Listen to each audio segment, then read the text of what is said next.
Hello dear students, मैं Arshit sir, senior NEET biology faculty at Amritsar Impulse education.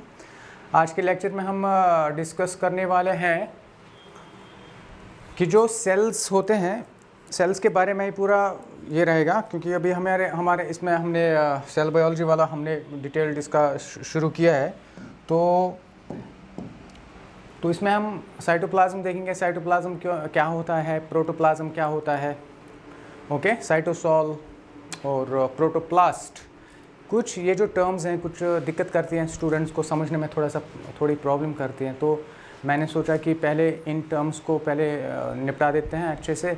और एक चीज़ मैं आपको इसमें बताऊंगा आज के लेक्चर में, वो ये कि why most of the cells are so small. ठीक है, ऐसा क्यों है कि एक एनिमल या एक प्लांट जो है बहुत सारे सेल्स का बना है। अगर हम अपनी बॉडी की बात करें तो हमारी बॉडी में लगभग ट्रिलियंस ऑफ सेल्स प्रेजेंट है। तो ऐसा क्यों है? क्या ऐसा नहीं हो सकता था कि एक ही सेल होती है हमारे बॉडी में और पूरी इतनी बड़ी सी सेल की हमारी बॉडी उस फॉर्म में अगर होती तो वो भी चल सकता था ना, लेकिन ऐसा क्यों नहीं है। सो वो भी हम देखने की कोशिश करेंगे, समझने की कोशिश करेंगे।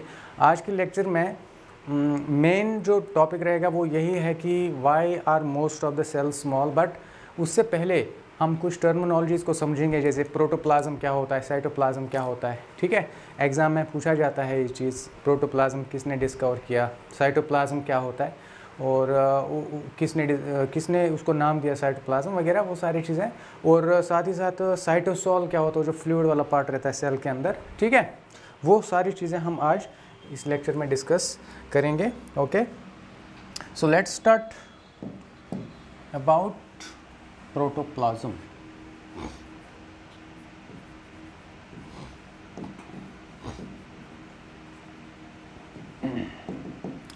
थोड़ा सा मैं यहाँ पे I will go back to the history of the cells. थोड़ा सा जब सेल्स इवॉल्व हुए थे, आपको पता है कि जब हमने history and discovery of cells वाले चैप्टर में मैंने ये चीज़ आपको बताया था कि सेल्स किस तरह से वजूद में आए थे। ओके, ठीक है। तो ये बात जो है 3.5 बिलियन ईयर्स पहले की बात है, जब लाइफ ऑरिजिनेट हुआ था in the form of simplest form में। जब लाइफ ऑरिजिनेट हुआ था, उनको हम उस सिंपलेस्ट फॉर्म को हमने प्रोकैरियोटिक सेल्स बोला था। प्रोकैरियोट्स की फॉर्म में लाइफ अपीयर हुआ था। ठीक है, ठीक है। सो आज से 3.5 बिलियन ईयर्स एगो की जब हम बात करते हैं, तो लाइफ जो है वो अपीयर हुआ था in the form of prokaryotes, in the form of bacteria. Okay, फिर वो बैक्टीरिया जो है वो इवॉल्व होके बैक्टीरिया में भी पहले हेटेरोट्रॉफिक बैक्टीरिया बने, उसके बाद फिर क्या बने, यूकैरियोटिक, मतलब ऑटोट्रॉफिक बैक्टीरिया। पहले हेटेरोट्रॉफिक फिर ऑटोट्रॉफिक, उसके बाद यूकैरियोट्स आ गए। यूकैरियोट्स में भी पहले है ना प्रोटिस्टा, फिर धीरे धीरे फिर फंजे आए, फिर प्लांटे आए, फिर एनिमेलिया आए। इस तरह से एवोल्यूशन चलता गया। और आज की इस दुनिया में अगर हम देखें, हाँ, तो हमारे पास जो सेल्स हैं वो मतलब highly advanced type of cells हैं, वैरायटी ऑफ सेल्स प्रेजेंट है आज के दौर में। Okay, so this is how evolution has taken place. Okay, ये थ्योरी जो है एक जिसको हम मॉडर्न सिंथेटिक थ्योरी बोलते हैं, modern synthetic theory of evolution पढ़ेंगे आगे। तो उसमें ये सारी चीज़ें कैसे एलिमेंट्स का कैसे कंबाइन होके उन्होंने मॉलिक्यूल्स बनाए, मॉलिक्यूल्स कंबाइन होके उन्होंने और भी कॉम्प्लेक्स मॉलिक्यूल्स बनाए, हाँ, फिर धीरे धीरे ऑर्गेनेल्स बने, फिर हाँ, अच्छा, फिर उससे क्या हुआ, फिर एक प्रोटोसेल पहले बनने वाली जो सेल थी, प्रोटोसेल बोलते उसको, हाँ, प्रोटोसेल से फिर प्रोकैरियोट्स बने। ओके, प्रोकैरियोट्स से फिर यूकैरियोट्स वजूद में आए थे। So this is the evolution of the cells that has take place with the course of time. Okay, फिर अगर हम सेल देखते हैं, सेल के अंदर, जैसे अगर हम सेल के अंदर जब हम देखते हैं, this is for example a cell. Okay, ये इसका मेम्ब्रेन है, सेल मेम्ब्रेन है। ओके, अच्छा, यहाँ पे एक न्यूक्लियस प्रेजेंट होता है बीच में। अगर हम यूकैरियोटिक सेल्स की अगर हम बात करें, okay, so this is called as nucleus, okay. और बीच का जो पोर्शन है ये पूरा, जो बीच का ये जो पोर्शन है ये पूरा का पूरा क्या है, this is called as cytoplasm, this is called as cytoplasm, this called as cytoplasm, okay, is called as cytoplasm. मतलब इट इज़ द, ये जो पूरा area, it is the area between the cell membrane and the nuclear membrane. Cell membrane से लेके nuclear membrane तक ये पूरा area जो है इसको हम साइटोप्लाज्म के नाम से जानेंगे। क्या है ये? साइटोप्लाज्म, ये पूरा साइटोप्लाज्म, ओके। तो साइटोप्लाज्म में बेसिकली क्या क्या आता है, साइटोप्लाज्म जो है, ठीक है, इसमें एक तो ऑर्गेनल्स होते हैं, क्या होता है? ऑर्गेनल्स। और इस साइटोप्लाज्म के अंदर एक फ्लूइड वाला जो पोर्शन रहता है, फ्लूइड वाला, जिसको साइटोसोल के नाम से जानते हैं, cytosol, okay, cytosol. What is cytosol? Cytosol is the fluid part of the cytoplasm, okay. अच्छा, इस साइटोसोल के अंदर बहुत सारे ऑर्गेनल्स प्रेजेंट होते हैं, डूबे हैं इसके अंदर, ठीक है, सेल ऑर्गेनल्स, ओके। ये दोनों मिलके हम इसको क्या बोलते हैं, ये दोनों मिला के हम इसको क्या बोलते हैं? साइटोप्लाज्म बोलते हैं। So what is cytoplasm? Cytoplasm is made up of cytosol plus organelles. समझ गए बात को? This is very simple. Cytosol एक फ्लूइड वाला part, is the fluid matrix, fluid या liquid matrix inside the matrix of the cell. It's the fluid matrix portion of the cell, okay. जिस fluid matrix के अंदर बहुत सारे organelles पाए जाते हैं। ऑर्गेनल्स आप जानते हैं, organelles, there are various organ, the list of organelles अगर मैं आपको प्रोवाइड करूं, ठीक है, उसको हम डिवाइड करेंगे। ऑर्गेनल्स को हम कितने कैटेगरीज में डिवाइड करते हैं? On the base of membrane, on the base of membrane, उनका जो मेम्ब्रेन होता है। कुछ ऑर्गेनल्स डबल मेम्ब्रेन के होते हैं, उनमें डबल मेम्ब्रेन पाया जाता है, जैसे न्यूक्लियस हो गया, माइटोकॉन्ड्रिया हो गया, ठीक है, माइटोकॉन्ड्रिया हो गया। अच्छा, इसके अलावा क्लोरोप्लास्ट हो गया। इसको हम क्या बोलते हैं? इनको हम क्या बोलते हैं? ये डबल मेम्ब्रेन्स ऑर्गेनल्स होते हैं, जिनमें दो मेम्ब्रेन्स होते हैं। और सिंगल मेम्ब्रेन वाले, पहले हम मेम्ब्रेन लेस, जिनके पास कोई मेम्ब्रेन होता ही नहीं है, ओके, सेंट्रियोल्स की बात करते हैं, सेंट्रियोल्स और राइबोसोम्स, ये सब क्या होते, ये दो क्या होता है? सेंट्रियोल्स और ribosomes, they are membrane less, इनमें कोई मेम्ब्रेन नहीं होता है। अच्छा, इसके अलावा जो सिंगल मेम्ब्रेन वाले, जिनमें सिर्फ एक ही मेम्ब्रेन देखने को मिलता है, उसमें लाइसोसोम आता है, उसमें एंडोप्लाज्मिक रेटिकुलम आता है, उसमें गोल्गी कॉम्प्लेक्स आता है, उसमें माइक्रोट्यूब्यूल्स एंड माइक्रोफिलामेंट्स आते हैं, उसमें सीलिया आता है, फ्लैजिला आता है, ओके, ग्लाइऑक्सिसोम्स आते हैं, पेरोक्सिसोम्स आते हैं। सब बाकी जो जितने भी ऑर्गेनल्स हैं सेल्स में, इनको छोड़ के वो सब सिंगल मेम्ब्रेन वाले ऑर्गेनल्स हैं, ठीक है, समझ गए बात को? अच्छा, सो वो आप cell the unit of life में डिटेल में पढ़ेंगे, एक एक करके आपको सारे ऑर्गेनल्स आपको पढ़ने हैं, वो टेंशन लेने की बात नहीं। तो यहाँ पे मेरे कहने का मतलब सिर्फ इतना है कि ऑर्गेनल्स, ठीक है, चाहे वो डबल मेम्ब्रेन वाले हो, चाहे सिंगल मेम्ब्रेन, जितने भी ऑर्गेनल्स हैं सेल के अंदर, ठीक है, वो इस फ्लूइड मैट्रिक्स के अंदर, जो सेल के अंदर के जो फ्लूइड वाला पोर्शन रहता है, ठीक है, जिसको साइटोसोल बोलते हैं, फ्लूइड वाला जो पार्ट होता है साइटोप्लाज्म का, उसको साइटोसोल बोलते हैं। इसी फ्लूइड के अंदर ये ऑर्गेनल्स क्या रहते हैं? डूबे हुए रहते हैं, ठीक है। और दोनों को हम मिला के इस पूरे स्ट्रक्चर को हम क्या बोलते हैं? साइटोप्लाज्म बोलते हैं। क्या बोलते हैं इसको? साइटोप्लाज्म बोलते हैं इसको, ठीक है, समझ गए बात को? अच्छा, इसी साइटोप्लाज्म में अगर हम न्यूक्लियस मिलाते हैं साथ में, ठीक है, अगर इसमें न्यूक्लियस भी अगर हम इंक्लूड करेंगे तो ये बनता है प्रोटोप्लाज्म। क्या बनता है प्यारे बच्चों? प्रोटोप्लाज्म बन जाता है, ठीक है। मैंने क्या बोला? मैंने बोला जब हम इस साइटोप्लाज्म के साथ, साइटोप्लाज्म जो है, इसके साथ जब हम न्यूक्लियस मिलाएंगे, क्या मिलाएंगे? न्यूक्लियस मिलाएंगे, तो ये जो स्ट्रक्चर, ये जो पूरा स्ट्रक्चर बनेगा, जो पूरी टर्म जो है, उसको हम क्या बोलेंगे? प्रोटोप्लाज्म बोलेंगे। क्या बोलेंगे इसको? प्रोटोप्लाज्म। ये प्रोटोप्लाज्म बेसिकली क्या होता है, सेल के अंदर का लिविंग मटेरियल जिसको हम बोलते हैं protoplasm is nothing but the living material inside the cell. Okay, जिसकी वजह से ये सेल लिविंग है। ओके, जिसके अंदर सारे मेटाबॉलिक एक्टिविटीज़, सेल की सारी मेटाबॉलिक एक्टिविटीज़ जहाँ पे होती है उसको हम बोलते हैं प्रोटोप्लाज्म। समझ के बाद, तो प्रोटोप्लाज्म को बिना न्यूक्लियस के इसको, हाँ, न्यूक्लियस जब तक नहीं है साइटोप्लाज्म के साथ में, क्योंकि बहुत सारी ऐसी मेटाबॉलिक एक्टिविटीज़ न्यूक्लियस के अंदर होती है कि नहीं होती है, साइटोप्लाज्म में भी होता है, न्यूक्लियस के अंदर भी होता है। तो इन दोनों को मिला के क्या बोलता है, प्रोटोप्लाज्म, जिसकी वजह से ये सेल एक लिविंग स्ट्रक्चर बन जाता है। क्या बन जाता है, एक लिविंग स्ट्रक्चर बन जाता है। इसलिए प्रोटोप्लाज्म को हम क्या बोलते हैं, living, it is the living material inside the cell, inside the cell. ठीक है, protoplasm is equaled cytoplasm plus nucleus. इस प्रोटोप्लाज्म से आप न्यूक्लियस को अगर माइनस करेंगे तो मिलेगा क्या, साइटोप्लाज्म मिलेगा। समझ के बाद, सो दूसरी इक्वेशन भी आप बना सकते हैं इसका। Okay, is the living material जहाँ पे सारे मेटाबॉलिक एक्टिविटीज़ होती है, ऑल मेटाबॉलिक, वेरियस, हम कह सकते हैं वेरियस मेटाबॉलिक एक्टिविटीज़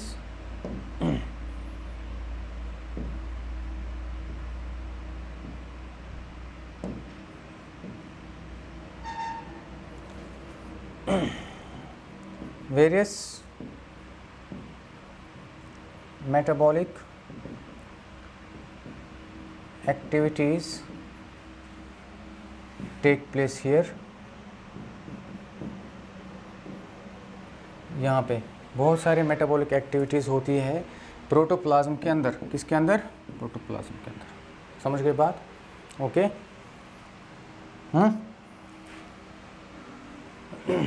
अच्छा, इतना तो आपने समझा कि साइटोप्लाज्म क्या है और प्रोटोप्लाज्म क्या है। साइटोसोल क्या है ये भी आपको समझ में आ गया। ओके, कितने टर्म्स आपने समझे, 3 टर्म्स आपने समझे। अब प्रोटोप्लास्ट क्या है, प्रोटोप्लास्ट एक टर्म है। प्रोटोप्लास्ट जो है, प्रोटोप्लास्ट का मतलब जब एक प्लांट सेल से अगर आप, या कोई भी फंगल सेल जिसमें सेल वॉल होता है, सेल वॉल जब आप निकालेंगे, सेल वॉल को आप जब हटाएंगे तो बाकी जो आइसोलेटेड सेल जो बन जाती है, that is called as protoplast. So what is protoplast, next slide पे हम डिस्कस करेंगे।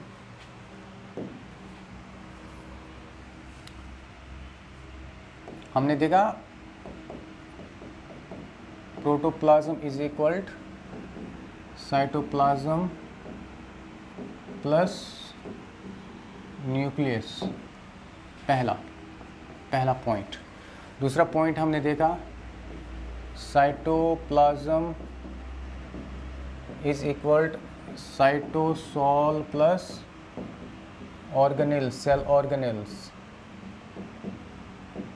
ठीक है, तीसरा चीज़ मैं आपको बता रहा हूँ, प्रोटोप्लास्ट। प्रोटोप्लास्ट जब आप सेल वॉल हटा देते हैं, सेल वॉल जब आप हटाते हैं प्रोटोप्लाज्म से, प्रोटोप्लाज्म माइनस या cytoplasm minus cell wall. Okay, minus आप करेंगे क्या, सेल वॉल हटा देते हैं तो बाकी जो आइसोलेटेड सेल जो बचती है उसको हम बोलते हैं क्या, प्रोटोप्लास्ट, उसको हम बोलते हैं। ठीक है, I hope you understand this. Okay, इसके बाद जो हमारा जो मेन टॉपिक रहेगा, that is why are most of the cells small. बहुत सारे ऐसे सेल्स आप देखते हैं, ठीक है, वो छोटी होती है, हाँ। Why are most of the cells small, small क्यों होती है, छोटी क्यों होती है। ठीक है, इस क्वेश्चन का आंसर हमें देखना है, छोटी से सेल्स क्यों छोटी होती है। ठीक है, हमने देखा है साइज ऑफ द सेल्स क्या होता है, प्रोकैरियोट्स जो है, प्रोकैरियोटिक सेल्स, बैक्टीरिया, उनमें साइज़ क्या होता है सेल्स का, हमने देखा 1 to 10 माइक्रोमीटर होता है ज़्यादा से ज़्यादा। इसके बीच में इनका साइज़ होता है प्रोकैरियोटिक सेल्स का। हाँ, सबसे स्मॉलेस्ट इसमें एक एक्सेप्शनल केस है, कौन? Mycoplasma. Mycoplasma which is regarded as the smallest cell, okay, bacteria. उसका साइज़ 0.1 माइक्रोमीटर होता है, बहुत ही छोटा, ओके।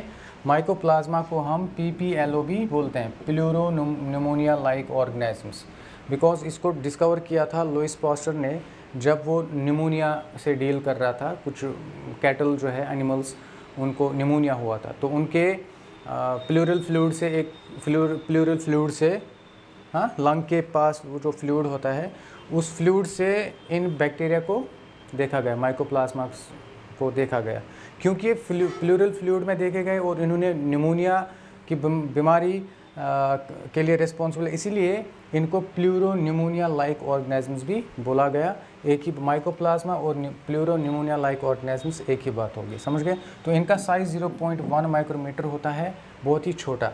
यूकैरियोटिक सेल्स की अगर हम साइज़ की बात करें, यूकैरियोट्स, हाँ, इनका साइज़ कितना रहता है? सेल साइज़ वो 1 to 10 to 100 माइक्रोमीटर होता है इनका साइज़। 10 to 100 माइक्रोमीटर इनका साइज़ होता है यूकैरियोटिक सेल्स का, इसके बीच में पाया जाता है। सो हम देखेंगे कि माइक्रोमीटर्स में, मतलब माइक्रोमीटर इतना छोटा यूनिट है कि हम, हाँ, मुश्किल से इन सेल्स को, बड़ी मुश्किल से हम इन सेल्स को अपनी आँखों से देख पाएंगे। बहुत ही छोटे होते हैं, we can not see these cells with the help of our naked eyes, okay. ख़ास तौर पे ये वाले जो हैं बैक्टीरिया वाले, ठीक है, इनको बिल्कुल भी नहीं देख सकेंगे हम। ये फिर भी थोड़े से बड़े हैं, ओके, बट इतने बड़े भी नहीं है। माइक्रोमीटर बोले तो बहुत, माइक्रोमीटर एक माइक्रोमीटर 10⁻⁻6 मीटर्स होता है, 10⁻⁻6 मीटर्स, बहुत ही छोटा यूनिट, बहुत ही छोटा यूनिट होता है। तो ये सेल्स इतनी छोटी क्यों होती है, इस क्वेश्चन का हमें जवाब ढूंढने की ज़रूरत है। समझ गए बात को? इस क्वेश्चन का जवाब सिर्फ एक ही है, वो ये है surface area volume ratio, surface area volume ratio, ठीक है। नेक्स्ट स्लाइड पे हम इसको डिस्कस करेंगे।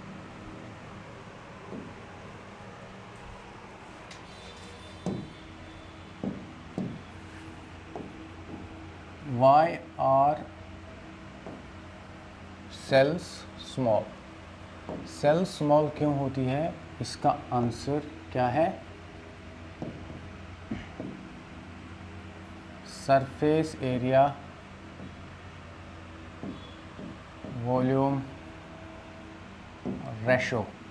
सरफेस एरिया और वॉल्यूम, इन दो का रेशो, ठीक है। देखो प्यारे बच्चों, आपको मैंने शायद इस चीज़ के बारे में बताया होगा कभी, कि जो सेल की जो साइज़ होता है, सेल का जो साइज़ होता है, वो डिपेंड करता है उसकी एक्टिविटी पे। द साइज़ और the shape of the cell depends upon its activity, ठीक है, उसकी एक्टिविटी पे डिपेंड करता है, उसकी फंक्शन पे डिपेंड करता है। समझ के बात को? हाँ, सेल का जो एक्टिविटी होती है वो उसके साइज़ पे डिपेंड होता है, ऐसा उल्टा हो गया था, ठीक है। क्योंकि जितनी छोटी सेल होगी, सेल जितनी छोटी होगी, उतना वो मेटाबॉलिकली एक्टिव ज़्यादा होगा। सेल जितनी छोटी होगी उतना वो ज़्यादा मेटाबॉलिकली एक्टिव होगा। समझ गए? जितनी सेल छोटी होगी उतनी वो ज़्यादा मेटाबॉलिकली एक्टिव होगा। क्यों? क्योंकि स्मॉल सेल्स में सरफेस एरिया वॉल्यूम बहुत ज़्यादा होता है, ठीक है। हाँ, समझ के बात को? इस चीज़ को अगर आपको समझना है तो मैं आपको एक एग्जांपल बताऊंगा। सपोज़ अगर एक सेल को हम एक क्यूब की तरह मानेंगे, सपोज़ अगर हम एक सेल को एक क्यूब की तरह मानेंगे, ठीक है, एक सेल को हम एक क्यूब की तरह मानेंगे। क्यूब बनाया मैंने यहाँ पे, ठीक है।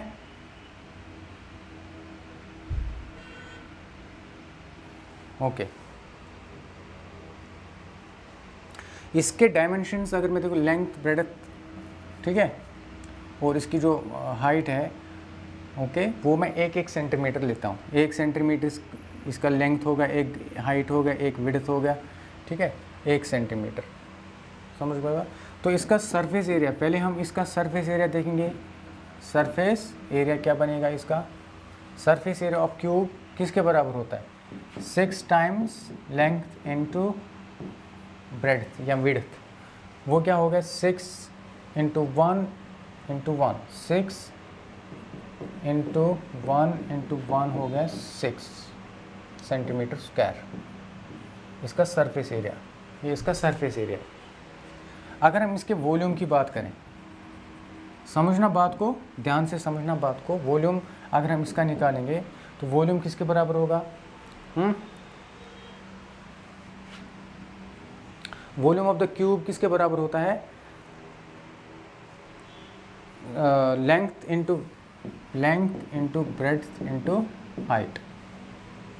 ओके, तो लेंथ इंटू ब्रेड्थ इंटू, अगर हम इसको 1-1 सेंटीमीटर मान के चलेंगे, ठीक है, तो 1 इंटू 1 इंटू 1, वो तो 1 क्यूब ही हो गया ना। 1 सेंटीमीटर क्यूब हो गया ना वो तो। हाँ, कितना हो गया वो, बोलो? 1 सेंटीमीटर क्यूब हो जाता वो। अच्छा, 1 सेंटीमीटर क्यूब हो जाता वो। 1 मिनट, इसका ये हटा देते हैं। ओके, 1 सेंटीमीटर क्यूब हो जाता है। तो इसका ratio surface area 1 centimetre cube, इसका सरफेस एरिया वॉल्यूम रेशो कितना बनेगा? इसका सरफेस एरिया वॉल्यूम रेशो कितना बनेगा? सरफेस एरिया बाय वॉल्यूम का रेशो कितना होगा? 6:1, 6:1, ठीक है। तो मैंने क्या किया, एक सेल को मैंने एक क्यूब की तरह लिया। हाँ, suppose a cell is like a cube. Okay, इसके डायमेंशंस मैंने क्या रखे? 1 सेंटीमीटर। इसकी लेंथ, ब्रेड्थ, हाइट, सब विड्थ वगैरह सब इसका क्या रखा? 1 सेंटीमीटर। ओके, इसके बाद मैंने इसका सरफेस एरिया निकाला। इसका सरफेस एरिया किसके बराबर होता है? 6 टाइम्स लेंथ इंटू ब्रेड्थ होता है, ठीक है। अच्छा, तो 6 टाइम्स लेंथ इंटू ब्रेड्थ मतलब 6 सेंटीमीटर स्क्वायर इसका सरफेस एरिया हो गया। जब मैं इसका वॉल्यूम निकालता हूँ तो लेंथ, ब्रेड्थ और हाइट, हाँ, length into breadth into height, वो 1 इंटू 1 सेंटीमीटर क्यूब हो जाता है वो। तो दूसरी सेल मैं लूँगा, दूसरी सेल, अगर मैं दूसरी सेल लेता हूँ, ये दूसरी सेल, ओके,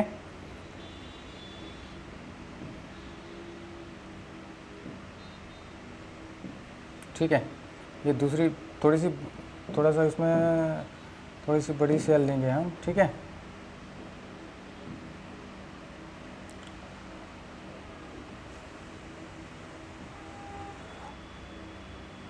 एक मिनट,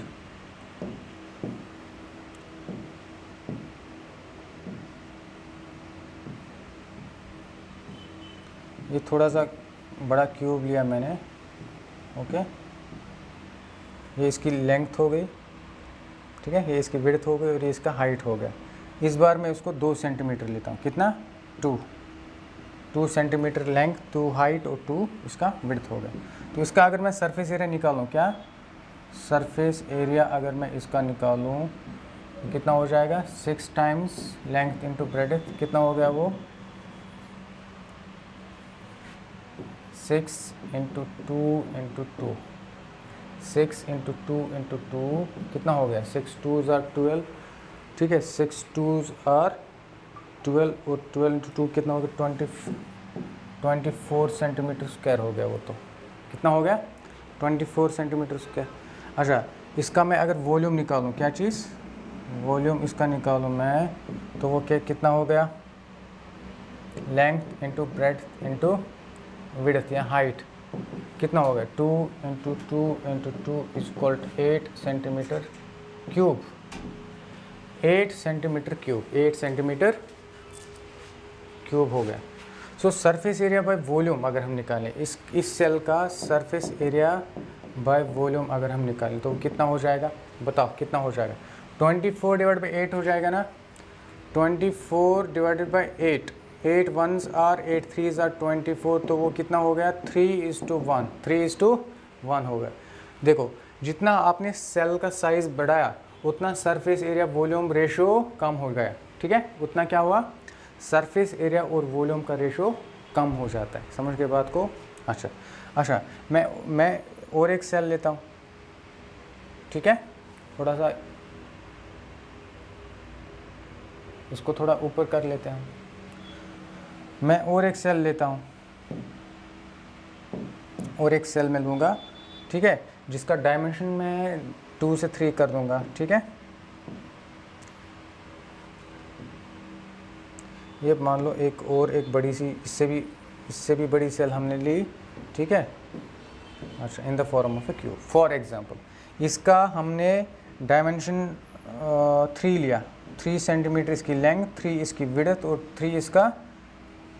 3 इसकी विड्थ और 3 सेंटीमीटर इसका लेंथ हो गया, हाइट हो गया। ओके, सो सरफेस एरिया कैसे निकालेंगे इसका, सरफेस एरिया इस सेल का कैसे निकालेंगे, 6 times length into breadth, 6 times length into breadth, 6 times length into breadth मतलब 6 इंटू 3 कितना हो गया वो, 6 इंटू 3 कितना हो जाता है, 54 सेंटीमीटर स्क्वायर हो जाता है। कितना, 54 सेंटीमीटर स्क्वायर हो गया। अब इसका अगर आप वॉल्यूम निकालेंगे तो वॉल्यूम किसके बराबर आ जाएगा, वॉल्यूम इसका कितना आ जाएगा, length into breadth into width या हाइट इज इक्वल 3 इंटू 3 वो कितना हो गया 27 सेंटीमीटर क्यूब, 27 सेंटीमीटर क्यूब इसका क्या आएगा, वॉल्यूम आ जाएगा। तो इसका सरफेस एरिया वॉल्यूम निकालो ज़रा, सरफेस एरिया बाय वॉल्यूम कितना आ जाएगा इसका, 54 divided by 27, okay, 54 divide by 27 कितना आ जाएगा, 27 1s are 27 2s are, so 2 is to 1। अच्छा, सो ये डेटा मैंने आपको यहाँ पे प्रोवाइड किया है। इस डेटा के बेसिस पे आप खुद एनालाइज कर सकते हैं कि जैसे जैसे सेल्स का साइज़ बढ़ेगा, as the size of the cell increases, as the cell of the size increases the surface area volume decreases। देखो यहाँ पे सरफेस एरिया कितना था 6:1, यहाँ पे सरफेस एरिया, हाँ, जैसे साइज़ आपने बढ़ा लिया 2 सेंटीमीटर आपने डायमेंशन कर दिया, ठीक है, तो जैसे आपने साइज़ बढ़ा दिया इसका वॉल्यूम क्या होगा, सरफेस एरिया वॉल्यूम रेशो क्या हो गया, कम हो गया, ठीक है। अच्छा, आपने और साइज़ बढ़ा दिए, हाँ, जितनी साइज़ का सेल्स का साइज़ आप बढ़ाते हैं उतना सरफेस एरिया वॉल्यूम क्या हो जाता है, कम हो जाता है। तो सरफेस एरिया वॉल्यूम है क्या चीज़, बेसिकली देखो इसका मतलब क्या है। अगर मैं इसका एक मतलब समराइज़ करके, ठीक है, इसको मैं समराइज़ करता हूँ। मैं यहाँ पे एक टेबल बनाता हूँ जिसमें एक कॉलम में सेल साइज़ बताऊंगा आपको, ठीक है, यहाँ मैं बताऊंगा सेल साइज़, क्या बताऊंगा, एक कॉलम में हम क्या लिखेंगे, सेल साइज़, एक साइड में हम सरफेस एरिया, दूसरे कॉलम में सरफेस एरिया, तीसरे कॉलम में वॉल्यूम, और एक कॉलम बनाएंगे हम सरफेस एरिया और वॉल्यूम बाय वॉल्यूम का रेशो, ठीक है। ठीक है, मैंने यहाँ पे क्या किया, मैंने कुछ नहीं किया, मैंने जस्ट एक टेबल बनाया जिसमें हम अभी तक जो हमने पढ़ा उसको मैं क्या कर रहा हूँ, समराइज़ कर रहा हूँ। देखो सेल साइज़ अगर मैंने 1 सेंटीमीटर लिया तो इसका सरफेस एरिया कितना हुआ था, सरफेस एरिया 6 सेंटीमीटर हुआ था और वॉल्यूम इसका 1 सेंटीमीटर क्यूब हुआ था। तो सरफेस एरिया वॉल्यूम रेशो कितना हुआ था, 6:1। फिर जैसे ही मैंने सेल साइज़ 2 सेंटीमीटर कर दिया, सेल साइज़ बढ़ा दिया, तो सरफेस एरिया कितना हो गया, सरफेस एरिया 24 और वॉल्यूम 8 हो गया, और इन दोनों का रेशो निकालेंगे तो रेशो कम हो जाता है, 3:1 हो गया, 3:1 हो जाता है। इसी तरह जैसे आपने 3 सेंटीमीटर किया, सरफेस एरिया कितना 57 हो गया था, 54 हो गया था, और ये वॉल्यूम 27 हो गया था। ठीक है, इन दोनों का रेशो आपने निकाला तो 2:1 हो गया। कितना हो गया? 2:1। तो इससे क्या समझ में आता है? इससे समझ में आता है कि जैसे आप सेल का साइज़ बढ़ाते हैं, सरफेस एरिया वॉल्यूम कम हो जाता है।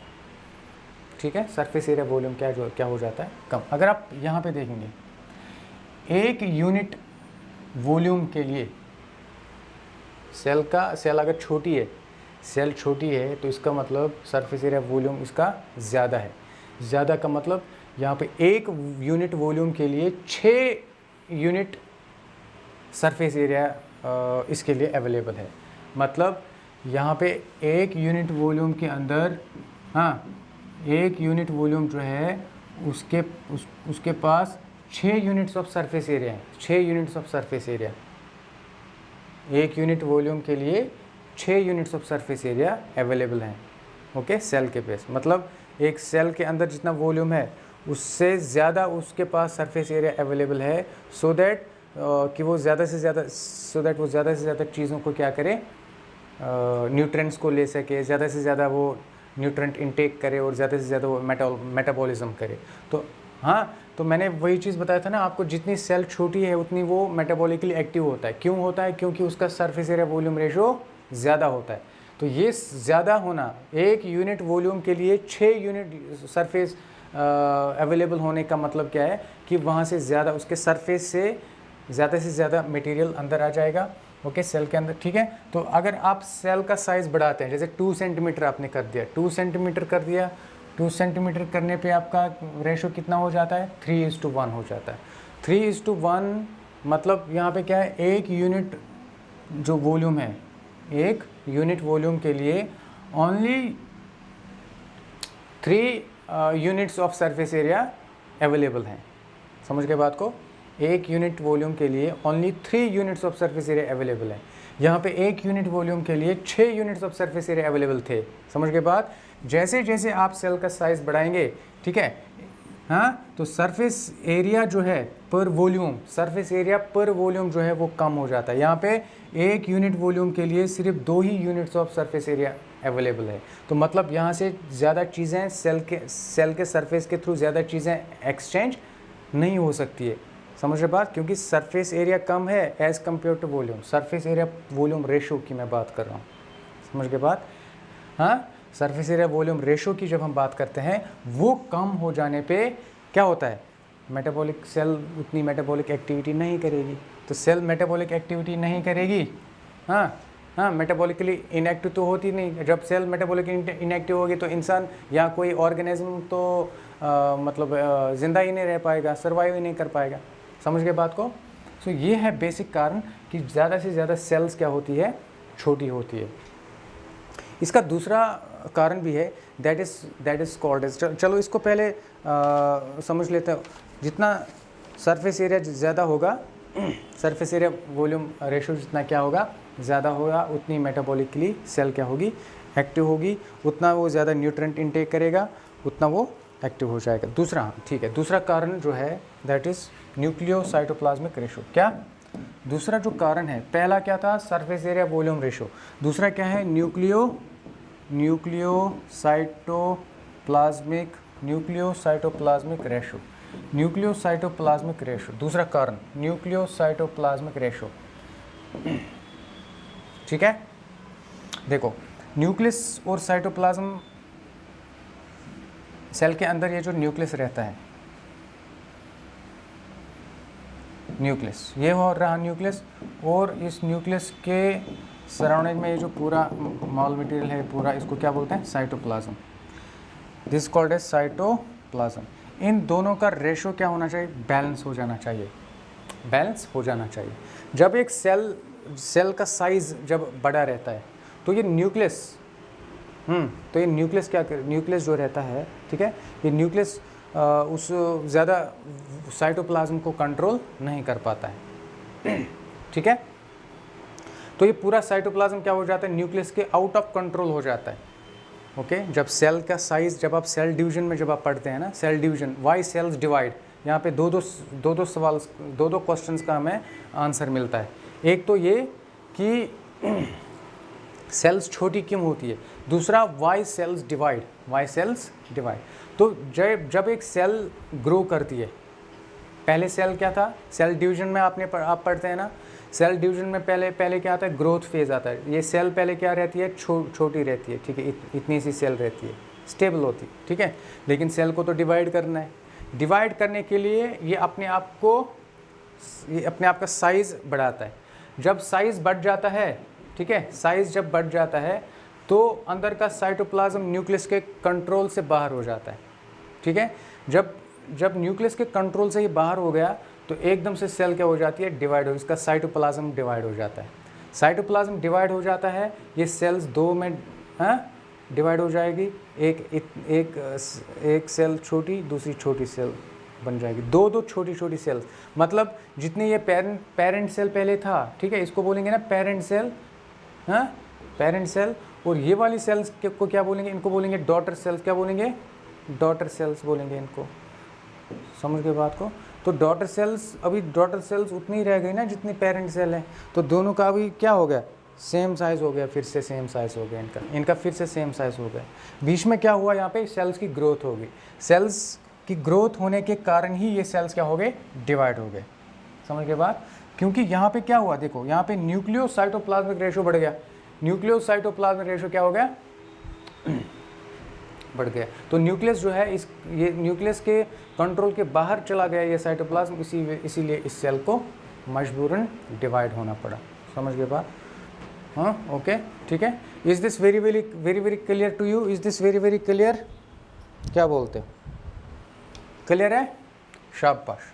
तो हमने ये चीज़ आज के लेक्चर में हमने ये चीज़ समझा कि एक साइटोसोल क्या होता है, एक टर्म, ठीक है, प्रोटोप्लाज्म क्या होता है, साइटोप्लाज्म क्या होता है, ओके, और प्रोटोप्लास्ट क्या होता है, ये 4 टर्म्स हमने पढ़े। दूसरी चीज़ हमने इसमें समझा कि सेल्स छोटी क्यों होती है, why cells are so small, okay. इसके हमने 2 रीजंस पढ़े। एक, सरफेस एरिया वॉल्यूम रेशो, जितना सेल्स का साइज़ बढ़ता है उतना सरफेस एरिया वॉल्यूम रेशो घटता है, जिसकी वजह से उसकी मेटाबॉलिक एक्टिविटी कम हो जाती है। इसीलिए cells tend to be small because they increase, वो हमेशा क्या करेंगे, अपने सरफेस एरिया वॉल्यूम रेशो को बढ़ाएंगे। वो तभी बढ़ेगा जब सेल का साइज़ कम होगा, ओके। एक तो ये कारण हो गया। दूसरा कारण क्या है, न्यूक्लियोसाइटोप्लाज्मिक रेशो। जब न्यूक्लियस साइटोप्लाज्म के कंट्रोल से बाहर हो जाता है तो ये सेल डिवाइड हो जाती है, इसको डिवाइड होना पड़ता है। क्या होना पड़ता है, डिवाइड होना पड़ता है, और छोटा होना पड़ता है इसको, ठीक है, और छोटा होना पड़ता है, okay. So this is enough for today. मुझे लगता है आज के लिए ये इनफ है, हाँ। इसको अच्छे से आप लोगों ने समझा होगा, ओके, अच्छे से समझा होगा इस चीज़ को आपने। मैं उम्मीद करूँगा कि आगे वाले जो लेक्चर्स हैं आप फोकस तरीके से इन चीज़ों को अच्छे से समझेंगे। देखो, समझना बहुत ज़रूरी होता है, एंड अंडरस्टैंडिंग बहुत ज़रूरी है। बेसिक चीज़ों को समझने की बहुत ज़रूरी है, ये रट्टा वाला चीज़ नहीं है, ठीक है, रटने वाली चीज़ नहीं है। Most of the students think that biology is just what is called as a रटअप, लेकिन ये रटने वाली चीज़ नहीं है बिल्कुल भी। इसमें आप देखो, इसमें जो this is based on what is called as mathematical operations हैं। यहाँ पे मैंने आपको देखो, यहाँ पे मैंने आपको एक चीज़ बताया। इसमें देखो, अगर आप यहाँ पे इसमें देखेंगे, जब आप देखते हैं protoplasm is called cytoplasm plus nucleus, जैसे आप फिज़िक्स में क्या करते हैं, फार्मूला से फार्मूला निकालते हैं, वैसे आप यहाँ से जैसे फिज़िक्स में आप क्या करते हैं, स्पीड इज इक्वल डिस्टेंस और टाइम, ठीक है। इस फार्मूला से आप फिर डिस्टेंस का निकाल सकते हैं, distance is equal speed into time. इसी तरह से यहाँ पे आप फार्मूला से फार्मूला निकाल सकते हैं, okay. So there is science, जो सब्जेक्ट्स हैं, चाहे वो फिज़िक्स हो, केमिस्ट्री हो, बायोलॉजी हो, they are based on experiments and observations, ठीक है। कोई भी चीज़ यहाँ पे रटने की ज़रूरत नहीं है। ये लॉजिकल चीज़ें हैं, ये समझने वाली चीज़ें। एक बार आपने सब्जेक्ट को समझा, एक बार आपने सब्जेक्ट को अच्छे से समझा तो आपको ये कोई इसमें कोई भी चीज़ आपको रटने वाले नहीं दिखेगी। This is very very simple and this is very very clear and logical. ठीक है, चीज़ों को लॉजिकल तरीके से समझो, ओके। और फिर ये क्या हो जाता है, आपके लिए बेटर हो जाता है और आपको मज़ा आता है अपने सब्जेक्ट को आप समझेंगे अच्छे से, तो आपको पढ़ाई में भी फिर मन लगता है, ओके। तो नेक्स्ट लेक्चर में हम डिस्कस करेंगे, एक नया टॉपिक लेके आएंगे, ठीक है, ओके। सो तब तक के लिए अल्लाह हाफिज़।